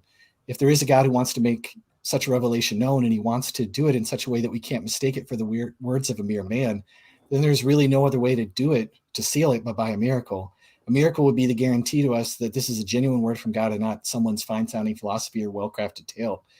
And the conjunction of these two claims, I think, not seem to any well-informed person to be so absurdly low beyond the reach of evidence. And so, again, if he wants to say that there's just no amount of evidence that could ever show that there's a miracle, well, how would he ever know that he's wrong? Yeah. Right. So that's one of the things I kind of wanted to bring up. He's charging people like Christians with an argument from incredulity by saying, hey, these explanations are not likely. They explain it what do we do, right? We look at all these possible explanations and we say the best explanation, the one that fits the most data, has the most explanatory power, the least ad hoc, all this other stuff, is the resurrection hypothesis. And that's not an argument from incredulity. And ironically enough, and I say this as charitably as possible, I think it's actually him who's kind of doing that, acting incredulous towards miracles here. Yeah. I want to make a point because I know exactly how he's going to respond. If he does respond to this video, which I suspect he will. Fingers crossed. I know where his objection is stemming from. And it's the assumption that any naturalistic explanation, no matter how implausible, no matter how ad hoc and complicated, etc., is more probable than a miracle. And that's really what we need to, because that's Ehrman, right? That's exactly what Ehrman says. And I think that's what we really need to address, because that's what's at the core. That assumption is what is at the core of his point here. And I think that's a good point, Bremen. I can think of examples, especially the ones in my research that I talk about in my book and the one that I'm working on, of testimony where I honestly think it would be more incredible or equally as incredible for it to be for the testimony to be wrong or false than it would be for the miracle to happen. One example would be a woman named Delia Knox, who was in a wheelchair for 22 years, paraplegic, who was healed at a revival meeting. And some people just say, well, she was just faking being a paraplegic for 22 years. And that, to me, that's almost even less likely as far as motivation. Another one would be there's a case of another girl who's in a wheelchair because her hip was being eaten by bone cancer. And this was seen by 18 different doctors, diagnosed and all that. So if people want to say, well, yeah, misdiagnoses happen. Well, if 18 different specialists have seen it at that point and all are in consensus of the diagnosis, that would be almost equally incredible to think that could be wrong. I know another one of a person whose throat was healed, who he went to 60 doctors, including multiple specialists in Sweden, and all of them told him this was irreversible. There's no you're going to lose your voice. And then it instantly came back in a religious context. And so, like, again, it's like the chances of that many people, professionals, being wrong is extraordinarily low. So in certain cases like that, you would have to say that this is not at all a plausible explanation to say this person was lying or this was like a misdiagnosis. So it just depends on the case. Yeah. But I think in the resurrection case, that's what people point, like Paley would point to say that the chances of them all deliberately lying and willing to die for it is even less likely than it would be for them to at least be sincerely mistaken, because that's equally as ludicrous. Yeah. Right. And going to Bram's point, I mean, like he said, if no matter how contrived or clumsy an explanation is, just automatically being better than a supernatural explanation, no matter just how say clean, why. Yeah. Why clean and elegant. that? Yeah. Why exactly? Yeah. We need an because argument. It's not a miracle. We need an argument for that. And so I totally get, like, go ahead, require more evidence for a supernatural claim. That's totally justifiable. That's fine. But saying that no amount of evidence can ever possibly overcome the prior probability, again, it just leaves you in a nigh unfalsifiable position. How can you know if you're wrong? And I mean, that's just a good question for anybody skeptical that's watching this. If you have no way of knowing that you're wrong, barring from God himself appearing directly to you, then how do you know that's not a hallucination? Again, how do you know that's not right? Well, why should we believe you if you said God appeared to you and you go and proclaim this? That's what Paul basically did. Why should I believe your testimony of God doing this to you? Right. Then we could just turn it around back on them. And so if you're put yourself in a unfalsifiable position, you're basically kind of no different than the presuppositional apologist. And I know that's kind of harsh, but you're in an intellectual cul-de-sac. You have no way of getting yourself out of that pit. So you need to at least be open to the idea that, yes, God could possibly exist. And this would be one way that he could show that he does. And so, I mean, unless that's just completely not a possibility, because you're going to rule that out a priori or through evidence for atheism. But even the most philosophical atheists that I know, I mean, I'm thinking of just Ben Watkins, who debated Trent Horn on the Capturing Christianity podcast. He's open to his mind being changed through arguments. And he will at least admit that there is some arguments that have weight for theism. Yeah. And so he's not completely shut off to the idea of a miracle. So yeah, anyways. Yeah. One more thing I wanted to say. Sorry, Graham, go ahead. Oh, no. Okay. Actually, I'll take it this time. Graham's been really nice. Yes, he has been very nice. Well, again, I know how the TikTok community is going to respond, and I'm not playing devil's advocate here. I just want to make sure that we address the points that I know that they're going to make, because I've heard them make these points. And the way they're going to get around what all of us are saying is by saying that the definition of a miracle is the least probable thing. And as silly as whose definition, Bart Ehrman's? Bart Ehrman is very influential in the skeptical community, right? Yes. Yeah. He's a great philosopher of religion, I know, but I imagine that's where it's coming from. But we just need to make explicit that this is simply not true. The definition of a miracle is not the least probable thing. I like the McGrew's definition of a miracle, an event that occurs if the laws of nature or excuse me, if nature had not been operating as it normally does. Yep. And again, what you mean by laws of nature, that you can debate about I have a that. video on this topic. Okay. Yeah. So I cover like gnomic necessity theory, regulatory theory, all this other stuff in there. So getting a precise definition is a little bit tricky, but we can just rule out completely this idea that a miracle is by definition the least probable thing. Mm-hmm. Yeah, and I was going to go off of that too, Bram, of saying if you're going to make that position, you need to have the ratios intact to say for every miracle claim, there's X number of natural, because the issue is that we really don't know what the prior probability actually is. Yes, I don't think anyone denies that miracles are less common than natural laws. That's obvious. That's because if they weren't, they would lose the whole point. If people raise from the dead every day, no one would care. But to say that they're like so improbable that they can't outweigh natural explanations is ridiculous. I mean, there are tens of millions of miracle claims. I'm not saying all of them are legitimate, but instead of dismissing all of them, we have to look at each one on its own basis, or at least have some kind of criteria to filter out bad ones from good ones. And so to start with the idea of we're going to dismiss all of these and say that they're not, well, in fact, the idea of miracles is really universal through human history. As old as religion is, as old as human, almost every religion has some kind of idea of the supernatural intervening and interacting with the natural world. Really, it's up until the Enlightenment period in which people start becoming deists and have this very non-interventionist view of God, generally speaking. Mm-hmm. And same with we have a hyperactive agency detection idea within psychology that associates causation with agents. In fact, they do experiments on this on children, where children, when they see like something fall, they think that it either caused itself to fall or that someone pushed it. So they think who did it, not what did it. Mm-hmm. So we're inclined to think of that through evolutionary reasons. But that might not be accurate. But the point is, this is the background information we have on human experience. Humans throughout most of history have associated natural laws with being intervened with supernatural beings. That's just how our brains are programmed. And we have plenty of tests. We have millions of miracle testimonies both today and in history. And so why are we taking a very small minority of people who claim that they haven't seen this or that this is foreign to them and acting as if this is the standard into which we're analyzing the data? I think that's just ridiculous to say that David Hume just never saw anything interesting in his life, that we're going to go by his experience and dismiss the experience of literally millions of people. Many of whom are credible. In fact, they've done surveys that say 55% of American doctors, these are not third world countries, these are American doctors, believe they've witnessed a miracle that they can't explain. Why should we just be so dismissive of all of that? I just don't see why we should even start with the such a low prior to begin with. We don't really know what the prior is, but I don't think it's anywhere near as low as people would be willing to argue. Yep. Anything else you guys want to add in before we finish this up? I think we're good. Cool. Been raised from the dead. But to say that this one time it did happen because there are stories that were written about it by people who were not eyewitnesses is bananas.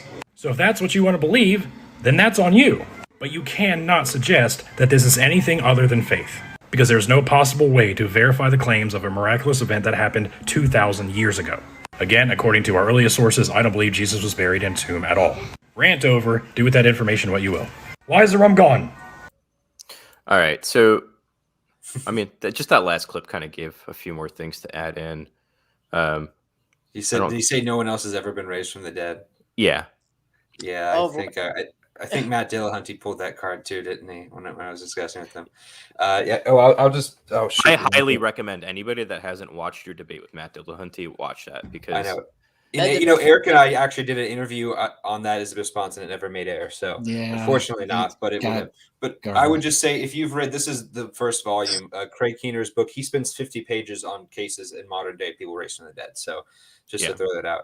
And some of these are witnessed by doctors and people with medical documentation. And when he says we can't verify an event 2,000 years ago, well, I guess I would say, but okay, can we verify stuff that happened today though? Like if someone like, I don't know, Greg Spencer, who was legally blind with macular degeneration, was noticeably blind and then was instantly healed after prayer. And now we have his doctor record saying he can instantly see again, and this disease doesn't have a cure, and this is inexplicable. And we have his disability records, all that. Can we verify that today? Can we go and look at him and study him and see? Yes, of course we can. So the point is, yeah, you can verify stuff like this today. You can do pre and post things after prayer, which people have done. So why can't we infer that in history as well? If you're willing to grant that stuff like this can still happen today, it's not nearly as improbable as it might be to say that. And of course, I think that Eric has said this before, quoting Thomas Butler, but when talking about verifying before and after, it doesn't take a genius to verify that someone has been dead and then has been raised again. All you have to do to show Jesus rose from the dead is to show that he was alive, which everyone can do. Yep. Just look at someone who's alive to see that they're dead. Which, Jesus again, mythicism has entered the chat. Right. And then someone was alive again. So we already know how to say people are alive, and we already know how to say people are dead. All you have to do is have them see the same person alive afterwards in that order. That's technically all you would have to have. So right. Let me read the quote. It's Thomas Sherlock. Thomas Sherlock. And then we can wrap up. But he says, this is before Hume, by the way. He says, suppose you saw a man publicly executed, his body afterward wounded by the executioner, and carried and laid in a grave, that after you should be told that the man came to life again. What would you suspect in the case? Not that the man had ever been dead, for you saw yourself, but you would expect that whether he was now alive. But would you say that this case excluded all human testimony, and that men could not possibly discern whether one whom they conversed with were familiar with was alive or not? On what ground can you say this? A man rising from the grave, here's the kind of the money quote part, or the money part of the quote. A man rising from the grave is an object of sense and can give the same evidence of being alive as any other man in the world can give. So that a resurrection considered only a fact to be proved by evidence is a plain case. It requires no greater ability in the witnesses that they should be able to distinguish between a man dead and a man alive, a point to which I believe every man living thinks himself to be a judge. And he finishes up by saying, I do allow that this case and others of like nature require more evidence to give them credit than ordinary cases do. You may therefore require more evidence in these than other cases, but it is absurd to say that such cases admit no evidence when the things in question are manifestly objects of sense. So, yeah. There was something I wanted to say, but now it's escaping me. Shoot. I started quoting old dead guys, and it made you. I know. Yeah, I don't think we have to cover the whole. I don't think we have to cover the whole faith thing that he said here. I do want to say, like, he's using the word verify here, and it almost sounds like we're jumping back into the 1900s and hitting like logical verification to get like verificationism what does it mean again. to verify history? Yeah, like what does that mean? we're saying this is the best explanation. Do you need like 100% credence in this hypothesis to say that you believe it, or like are you okay with a 70% credence? Like, can you verify that Julius Caesar was stabbed to death by Brutus? I mean, I don't know if we have the corpse to look at the stab wounds and stuff like that. So I mean, can you verify other minds exist even today? Like, can you verify other minds exist? Right. And well, I like the quote from Richard Balcom. It's in like one of the first few pages of his book, Jesus and the Eyewitnesses, and he says, "Look, eyewitness testimony as a category invites trust. History is based on the epistemology of trust, not blind trust, not just blind credulity. But we can have good reasons and bad reasons for trusting certain testimonies. And what we're arguing is that the Gospels provide us good testimony concerning the events it reports, more specifically the resurrection. So yeah, it involves trust. But it's not trust that's misplaced. It's well-placed or trust. Blind or anything. Yeah, exactly. Yeah. We're going to have to do a live stream on gospel reliability next to back that up. Yeah. Right. I'd love to do a stream on authorship specifically. Let's do it. Yeah, that'd be great. By the way, just as a comment for the people in the comments saying that I need a camera, if you want to send me one, go ahead. Like I will take a free camera and we'll use it. Well, I mean, here we got a comment right here. Yes, that's what I was referring to. So if you want to send me a camera, I will absolutely take it and I will use it. So go right ahead, please. Awesome. Well, do you guys have anything else you want to add in before we kind of close out the stream here? Yeah, I mean, I do. Real quick, I think that the nature of TikTok, and I think it's totally legit for Christians and atheists to be able to share whatever the views that they want to on things that are geared towards kind of short answers like Twitter and TikTok and all that other stuff. But as you guys can see, I mean, I'm looking at the live. It says live 144 here, so we're coming up almost on 2 hours. Yeah. This is stuff that takes time to answer, right? Mm-hmm. And I think I would encourage people, maybe you're a fan of Dadpool or something like that. It's totally fine to follow people in giving these short answers. And a lot of people like short objections better than long answers.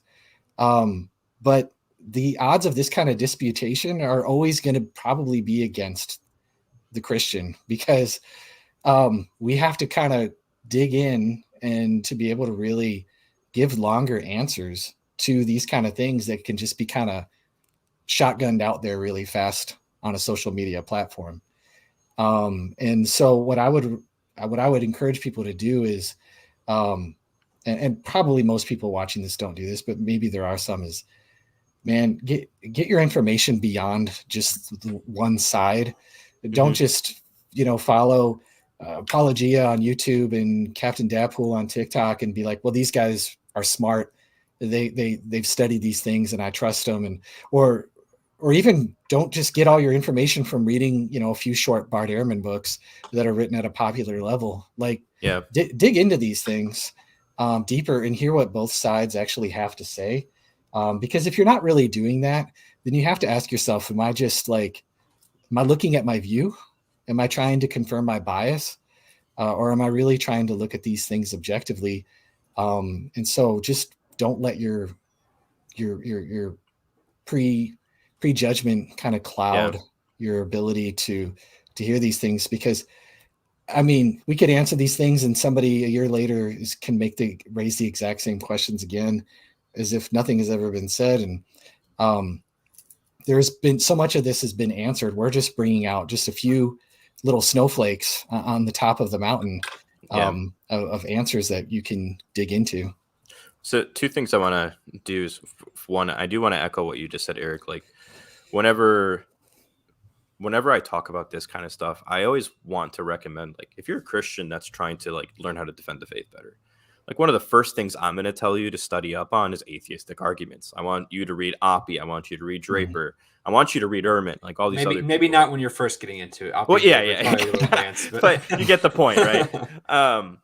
And so I just want to echo that, right? Like, study the other side. The other thing I do want to add in is, like, I do realize this is a TikTok video. Like, we responded to 3 different videos and compressed them together and responded to them of Dadpool's argument. So I understand that there's probably points and arguments that he'll have that he didn't bring up here.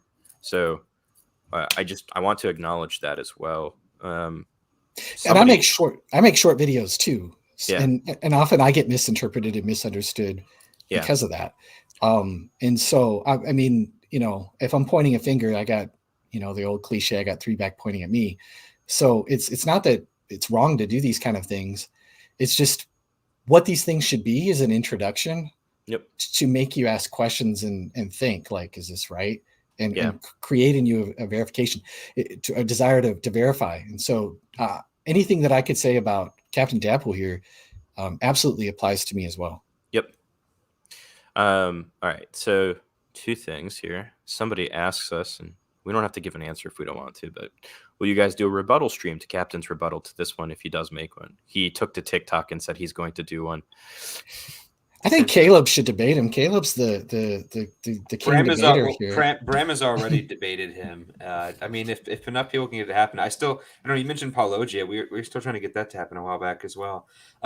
Honestly, that reminds me of there's a very niche reference I like to do. This was when Bart Ehrman debated Robert Price on mythicism, and someone was asking him, like, "Oh, Bart, we wrote a book rebutting all of your points. Have you read it?" And Ehrman said, "Yes, but I don't have to write. If you wrote a 800-page book, then I'm going to have to write a 1,600-page book, and you're like a 200-page book, and I'm just doing other things in my life."